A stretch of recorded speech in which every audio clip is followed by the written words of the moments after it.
A Mônica traz em primeira mão dados a respeito de um estudo sobre violência política. É violência entre políticos ou entre apoiadores de políticos? Mônica, bom dia. Oi, Megali, bom dia a todos. Violências por razões políticas. A gente tem visto isso, né, Megali?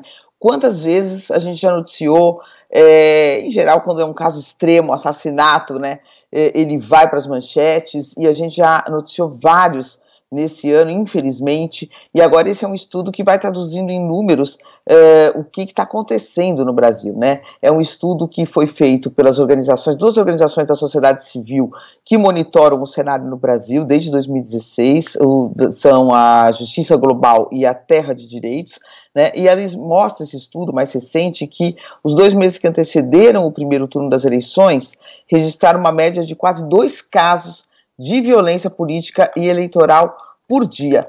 No ano de 2022 inteiro, Megali, já teve 247 episódios, uma média de 1 episódio, né, a cada 26 horas. É um número que já supera o total de 2020, né, e é muito maior, 400% maior do que a quantidade de casos registrados em 2018. Então a gente vê que vem tendo um crescimento ano a ano, né, mas está muito maior, está muito mais violenta esta campanha eleitoral do que a de 2018. Então, pegando o período eleitoral, entre 1 de agosto e 2 de outubro desse ano, foram 121 episódios no país, né? Esse levantamento foi feito com base em relatos publicados em portais, redes sociais, veículos de comunicação, inclusive regionais, né, de casos que muitas vezes não chegam a todo o país. Então, esse número, né, ele equivale a 25% de todos os casos.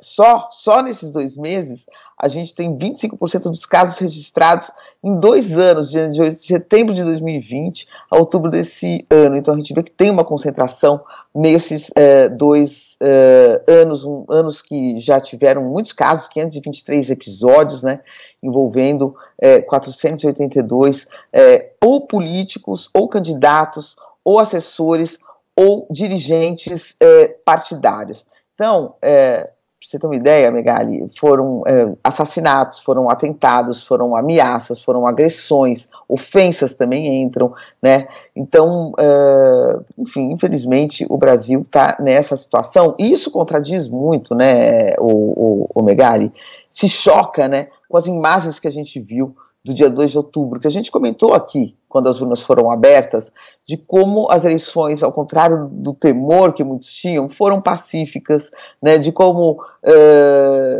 eleitores de todos os candidatos conviveram nas filas, que eram enormes, se relacionaram pacificamente, tinha gente de vermelho, tinha gente de verde e amarelo, tinha gente com outras cores, de outros candidatos, e todo mundo numa confraternização. Foram pouquíssimos os episódios no dia das eleições, quando a gente pensa que mais de 110 milhões de pessoas saíram nas ruas no mesmo dia, quase no mesmo horário, para ir votar pacificamente. Então são casos que não estão de acordo com o que a maioria da população quer, né? Essa violência, ela é rechaçada pelo comportamento dos próprios eleitores. Mas essa análise é isso, ela mostra ainda, né, que a cada 5 dias ocorre um assassinato ou um atentado à vida por violência política e eleitoral. E onde que tem mais casos? Obviamente São Paulo, que é o país mais populoso, né, seguido por Rio de Janeiro e Bahia, né?